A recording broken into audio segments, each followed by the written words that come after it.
in 5, 4, 3, 2.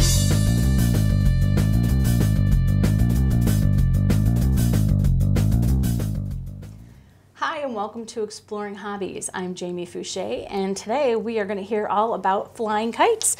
Our guest today is Joe Venango. Welcome. Thank you so much for joining us. And thank you for having me. Sure. You brought some beautiful stuff with you, so I'm excited to kind of get to know more about what's going on and to see and learn more about all of this stuff. To start with, let's talk a little bit about how you got started in flying kites. I guess I've always flown kites. I remember flying kites when I was 5, 6 years old in the neighborhood, and you know, in those days we used to have a little paper kite with sticks in them and the string, and most of the time we ended up getting caught up in the trees and things. But I remember the childhood, every time it came March and April, we started flying kites.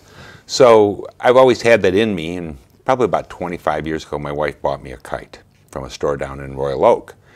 So every now and then in the summer I would put it up in the air and watch it fly, and we'd just leave it there. At one point my brother and I had put it out with almost a mile of string.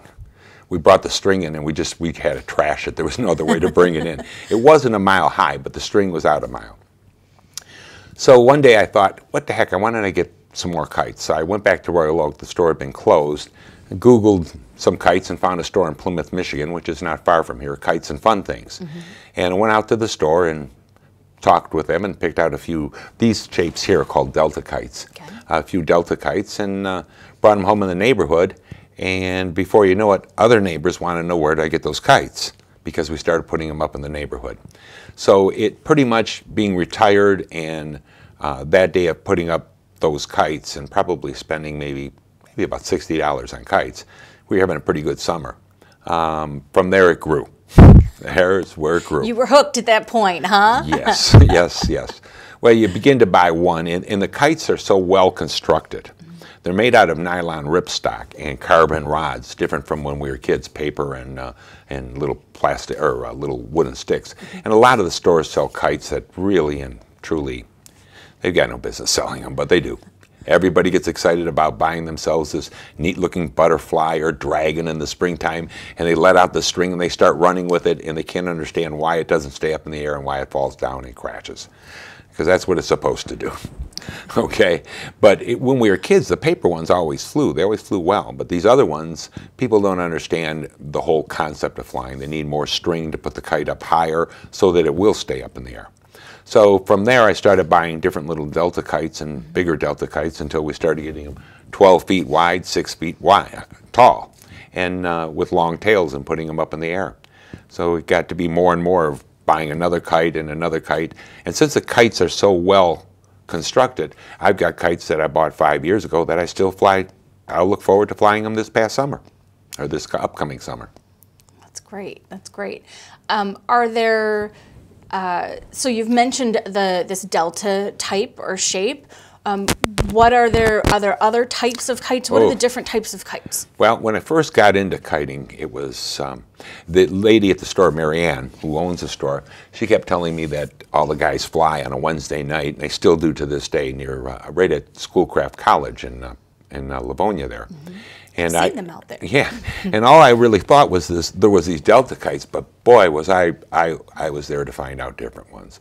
There's what we call parasails, and parasails they're the smallest ones are 5 feet wide by 10 feet long, and the tails are about 75 feet long. And they go as big as 450 square feet of sail, which is on the average 18 feet, I think it's 18 feet wide by about 22 feet long, something like that. And the tails on those kites are 175 feet long. Wow. Oh, they're amazing up in the air. So I started to find out what those were, and I found out that people fly things like lobsters and big, huge fish. The fish is as big as a school bus. The lobster's 22 feet long, and there's all kinds of things like this. Angelfish. I have an octopus that is 75 feet long. And are most of those, are they a flat style like this, or are some of those more of a three-dimensional? Well, they're sort of like, and I'll show the material on this kite. This here's a little fun kite that I brought I wanted to show. You don't have to have a lot to pack it. But the material on most of these kites is this here soft material called nylon ripstock. as you can see this kite here. Okay, so this, my big octopus is made out of this material, and it's 8 feet wide, and there's 8 tentacles that are 75 feet long. But it's all this material. When this material, if you lean it a little bit this way here, you can see that it has an area for the wind to get into it. So the wind will fill this up with air. So it opens. Then it opens up and it flies. In this particular case, and we'll show that kite, there's 2 strings that come off, and you attach 2 lines to this. And right here on the tail, I put a long tail on it, so that when I fly it, I can fly around and I can control everything that it does. I can make it do loops, spin around, and all kinds of things. And these are called parasails. But the big kites and all the different, like I said, my octopus, there was a gentleman that flew with us this past summer. He had a penguin. He's got some great things. Angelfish. But it's all made out of this material called nylon ripstock. Okay. And other kites are made out of different material, out of the same kind of stuff. And but pretty much this is it. And you can see this kite just folds right back up into the bag. And this is a lot of fun on a windy day, because you're flying this kite with 2 strings, and you can feel it go. You pull one string, it goes back the other way. You pull this string, the kite goes back this way. You pull it real hard, it'll spin around. Your lines will actually wrap. Then you pull the other way and let them unwrap, and then you continue to fly the kite. And when you put a long tail on it, it's really pretty in the air. But it's fun to have because it's, as you can see, a little zipper there that's caught, but packs right away in its little pouch. Yeah.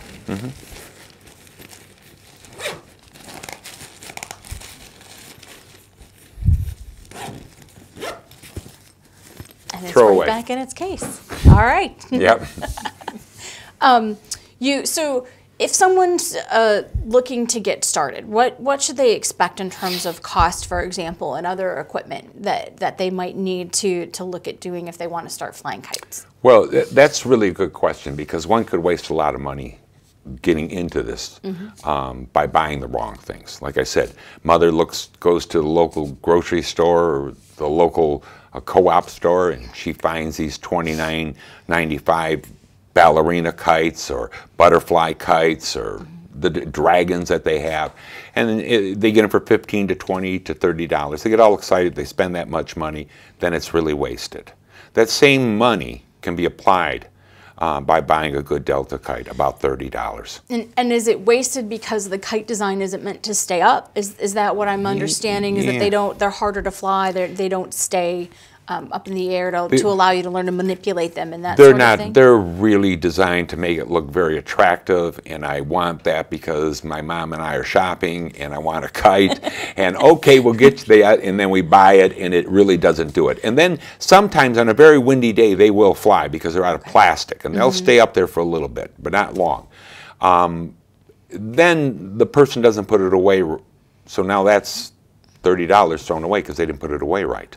They weren't looking for it tomorrow. When you buy a kite in a bag similar to these bags here that are over here, you take the kite apart, the carbon rods, you roll it up, you put it inside the bag, you've got it in that nice bag and you're not throwing it away, and you've only spent $30 or maybe $40 for a lot of fun.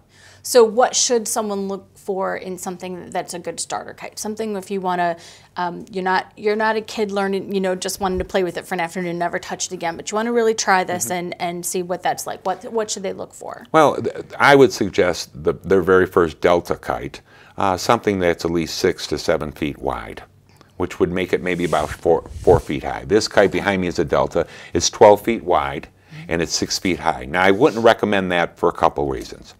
The first reason is one has to understand that when this kite goes up in the air, the string really pulls. Okay, so you really need to understand about anchoring a kite, but I think we'll get to that and talk about it. On the other kites that are smaller, the wind will go up in the air, take the kite up in the air, and they can enjoy that kite and then learn how to bring that kite down.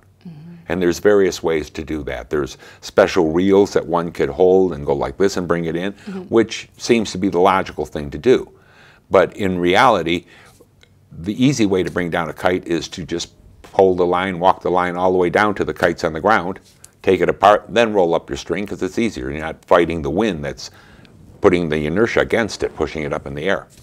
You mentioned that reel. Is there other equipment that people might look at and investing in? Yes, people would get into people would buy paddles that wind like this. People buy winders like this when really all they need is a ring and wind up their string around that big reel. So that's the difference of how much does it cost to get into. Well, a reel could run anywhere from $25 to $40, and somebody thinks, well, geez, that's the thing I need to bring in my Delta kite, and I can bring it on like that. When no, the reality is your Delta kite is attached to the ground. It's up here flying. If you walk the string right down, detach the kite, put away the kite, and roll up the string real quick, it's easy. And that took me about probably about $150 worth of reels before I found out the real tricks to it. Yeah. So it can get expensive in that direction. Other than that, it really isn't. Anywhere from, you can buy a really good kite anywhere from say about $22, $23 on up. Okay. This kite behind us, this runs somewhere around $300. Okay, it's an investment. The other kites, they run various prices that we can talk about. That can that be expensive? Well, yes, it can. I don't do other things. That's the only thing I do. And, you know, I buy myself a toy once a year. But that's the key, is that you hold on to it. You've got it. I bought this kite behind us I think about three, maybe this is probably about the 4th year I've owned it. Okay, great. You mentioned anchoring, so that sounds like a technique to me. Are there some techniques that people need to start to learn about as they get into this hobby? There you go. Yes, I mean we remember, and all the kids think back when they're talking and say, hey, yeah, I remember in the neighborhood we hook it up and we'd run and run. I see these people out at the beach and they're telling their kids, run. Kids are running. They actually run against the. They're supposed to run against the wind, but they'll run with the wind, and they're running around in circles. It's And I'll go out there and it's like, I help a lot of people at the beach. But the idea is this: if I had 100 feet of line, and I'll put a stake in the ground, real nice cheap stake I buy at Home Depot for $2. So I hammer that in the ground and I tie my line onto that string, onto that post. Now I do that with a little C-clamp. Okay. So I wrap it around, we always say 11 times so it doesn't slip. I clip it on, now I walk my line out, say 150 feet. I wouldn't want to put this kite up more than 150 feet. I can put it up 500 feet, but you won't see it. You'll look up there and go, geez, oh, look at, yes. You lose the color, you lose the ambience of this kite with the sun behind it on certain days, especially at the beach. So this kite will fly with 3 different tails on it. One of them 75 feet long, which has these colors in it, and 2 side ones that are 50 feet long. Okay. So if I put that up 500 feet, you can't really see it. You can, but you're like, wow, what is that? But when you put it down low at 100, 150 feet, people can appreciate what it looks like. So once I have it attached here, stretch out 150 feet of line, and I hook this kite right there and I stand it up, the wind against it will just take it right on up in the air. I just let it go and up it rises. And I walk away from it. It's funny because I'll just go like this with it and start walking away, and it's like, is anything you watch? Seems wrong. No, it's going up. I know what it's going to do. Yeah. And that's how so by keeping it anchored into the ground so it's not, now the kite, because of the wind, that's a big kite, so the wind is pulling against it real strong. So with this kite I fly usually about 225-pound line, and I attach that to the ground. Some of the lines that we fly, the bigger ones, they'll have 1,500-pound line on them, Kevlar line. Okay. Yep. All right. So you've mentioned that you sometimes are helping people when you're out there. Are there clubs that people can join if they want to, fly kites with other people, and I'm assuming kind of learn from each other, that sort of thing? Well, yes, there are. There are clubs across the country. There really are. There's the American Kite Association, which is big, and locally we have, we're a group. The gentlemen have been associated with clubs before and found that if they call themselves a group, it's much better than being a club. Club usually has rules, regulations, dues, and that kind of thing. Yeah, and if you call it a group, you eliminate that, and they enjoy that more. Although every one of them, probably about 15 guys, show up on a weekly basis every time, and I always kid them, we're really a club, guys. No, we're not, and that's a joke. That's a joke with us. But there are these little clubs and groups around the state. Our state has other areas, and around the country that get together and they fly weekly. And there's one group of guys, a club, they fly these octopus. Now I told you mine was 75 feet, 8 feet wide, 70. Theirs are 60 feet wide, 90 feet long. Wow. They have 15 of them. And when they go to beaches, they really anchor these things in. And those kites run, I believe they're about, if I'm not mistaken, I want to say they're $6,500, but I think they're $15,000. That must be something to see, though. It All is. of those octopus up Any in of that, the sky at once. Any of that can be seen on YouTube. Yeah. YouTube, putting in Kite Festival, Okay. one could look at some of them. Actually, somebody just posted some video of a kite festival in France where they've got big ones up. But yeah, if somebody put in their Kite Festival, big kites on YouTube, you will see some remarkable things flying in the air. It looks like a Macy's Day Parade is what it is. You mentioned festivals. Do we have any festivals or events that happen locally? Yes, we do, as a matter of fact. The first one that comes up is the Lyon Township. Okay. Now this will be about I think it's about the 5th year we've done Lyon Township. Now this is done by our group, not a club. And Lyon Township has been putting out on out there on 96, I believe. Almost across from Kensington Park is that big, huge hill that was a dump, and now it's a park up there. Yep. So they put on a kite festival in the beginning of June. Every year it'll be coming up again, and we do this whole thing there, where we have stunt kites flying, we have ballet with kites, and big, huge kites, and it's gotten bigger and bigger every single year. This year it will be even bigger than it was. Great, and I'm assuming that's something that's open to the public, whether you want to participate and fly or just go watch. They've got kites there that kids can make, and they're free for the kids. There's rides for kids. There's food for kids. It's a whole carnival atmosphere set up around the whole kite flying that goes on up there. Oh yeah, it'll be a fun time for it. It always is. Then we have, later on in June, we have the Metro Beach, Lake St. Clair Kite Festival that we started last summer. And that is we just take everything that we do at one and move it to the other. And actually right now we are working with the state of Michigan, Parks and Recreations. And we are looking to put a big kite festival out at Belle Isle this summer. Actually, we're hoping to do it right in the springtime so that we could probably come back and do that again. But I think that it's time and that has been going on, actually, and people didn't know it. Last summer was the first summer in a lot of years there wasn't a kite festival there. So this year, now that it's taken over by the state, we're hoping to get more publicity so people know what's going on. Okay, great. And I'm assuming if people want information about those dates, times, that kind of thing, they can find online? Absolutely. Lyon Township, Metro Beach, same thing. I think the state will start to do something with Belle Isle real soon once they get their feet grounded in which direction they're going. Okay, great. You've brought all kinds of interesting stuff with you. So we've talked a little bit about some of the ones that we've got kind of on display in the back. You've got some beautiful work in front of you. You want to tell us a little bit about these birds? Yeah, yes I would. This was a fun summer. I met an interesting gentleman, a Chinese gentleman. He was here visiting his son.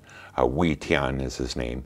And he was flying these birds. We saw him every week, and he would put this kite together, for example, this one right here. I don't have the wings on it right now, but he would start to put this bird together, put a little attach of string, and up it would go. We never saw anything like this before. So he couldn't speak English, but through his son, we began to talk. And one thing led to another. I was able to get these and purchase these from him. And if you see, these are handmade by him. And we have a website for kite flyers that a lot of guys from around the world are on. Okay. And I put the video of some of this work and the design. Nobody has ever seen anything like this. Yeah. So this is pretty much one of a kind, and you can see the bamboo that he's used on here and the way he caused it to curve. From what I understand about him, he is also an engineer. If you take a look at the talons and the face of the bird, this is the eagle.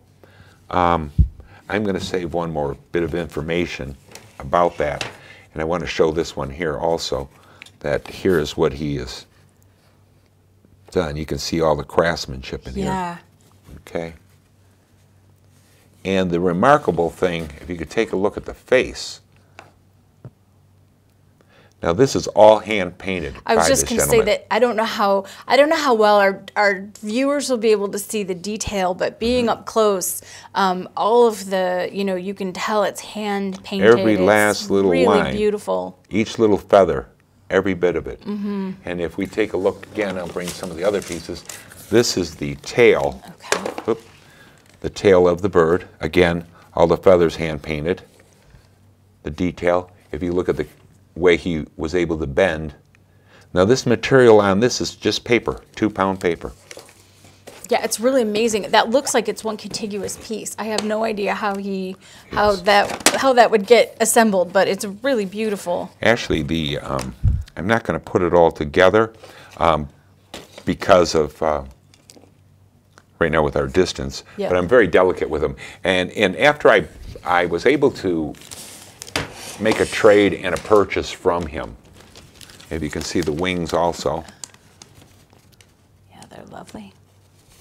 And again, the detail of the things that he did, and the way he built this. But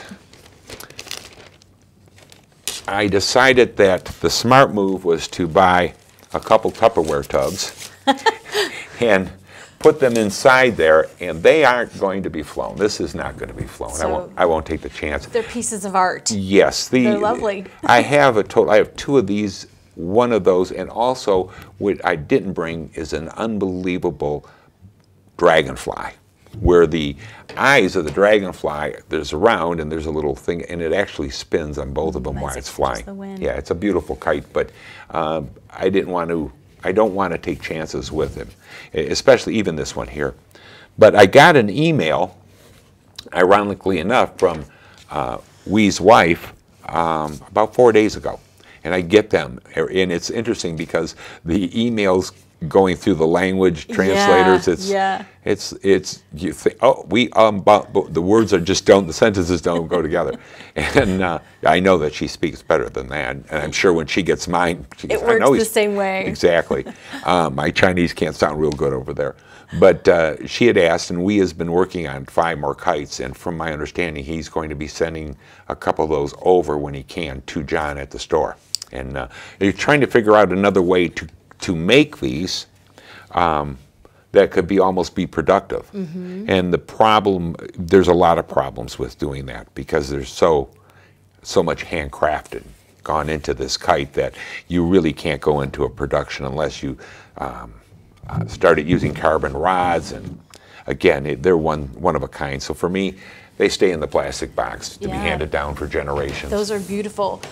We were talking a little bit before we started the show, and it sounds like we actually have a local designer who does some great work that's in demand. You want to tell us a little bit about that? Yeah, there's 2 actually, John TrynaPull and Wayne Brunges.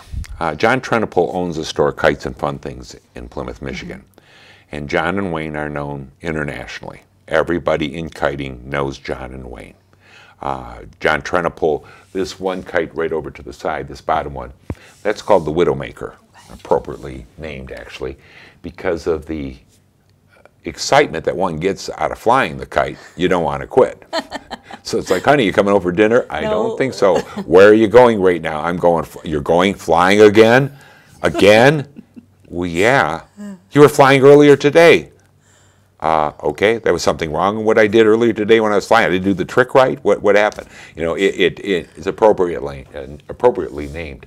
The kite, and I think when I'll bring this one over here and I'll show you some remarkable things about it.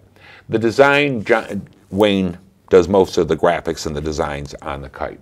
John and Wayne both cut the material. They sew the kite. The carbon rods are made. John has a company that makes those. The carbon rods John cuts, and all the little pieces he sort of bought from other things, and they became parts that are on the kite. So they weren't made for kites because kites weren't invented. He repurposed them, basically. That would be the word, exactly. So John has done that, and this kite here, that design is in probably 90% of the kite stores in the world. Now, the other thing about that kite, and I know I'd have a little problem getting that, but if we could maybe zoom in with the camera, is the bridle. That is the strings on there. Each one of those are hand knotted by John.